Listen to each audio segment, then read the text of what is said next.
চট্টগ্রামের সীতাকুণ্ডে দুর্গম পাহাড়ি এলাকায় শ্বাসনালী কাটা অবস্থায় উদ্ধার করা 7 বছরের ছোট্ট শিশু জান্নাতুল নিসা ইরা আর নেই।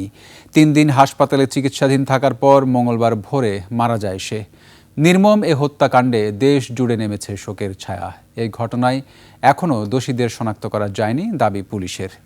চট্টগ্রাম প্রতিনিধি শাহাদাত হোসেনের তথ্যচিত্রে ডেস্ক রিপোর্ট। জান্নাতুল নিসা ইরা আর নেই। চট্টগ্রাম মেডিকেল কলেজ হাসপাতালে 3 দিন লাইফ সাপোর্টের যন্ত্রণা নিয়ে পাড়ি দিয়েছে না ফেরার দেশে। 7 বছরের শিশুটির উপর চলা নির্মমতার অভিযোগ নেই যেন আর কারো কাছেই। প্রাণহীন দেহটি পড়ে আছে হাসপাতালের বিছানাতে। আমরা যখন এখানে মেডিকেলে নিয়ে গেছে তখন আমি দেখছি এটার পরনে ফ্যান ছিল না।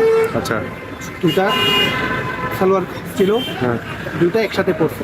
অ্যাম্বুলেন্সের ভিতরে গলা কাটা আর অক্সিজেন লাগা। স্বজনদের অভিযোগ, এত নির্মমতার 3 দিনেও গ্রেফতার হয়নি কোনো অপরাধী। যারা এই কাজটা করছে আমার বাহির মেয়ের সাথে, তাদেরকে ধরে কঠোরভাবে আমি বিচার চাচ্ছি। পুলিশ বলছে অপরাধী শনাক্ত করে দ্রুতই বিচার করা হবে। এছাড়াও মামলার প্রয়োজনে শিশুটির পিতাকে জিজ্ঞাসাবাদ করা হয়েছে বলেও জানান তারা।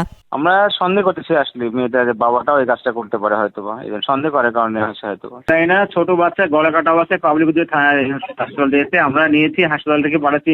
তার গলায় আঘাতের চিহ্ন আছে, এটাই মেইন। আসলে হাসপাতাল বলতে পারবে, এটা মেডিকেল রিপোর্ট বলতে পারবে। ঠিক আছে।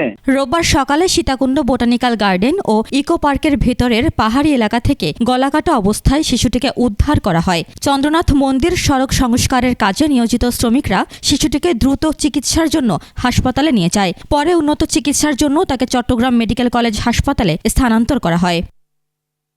উপমা রায়, ডেস্ক রিপোর্ট, 21 টেলিভিশন।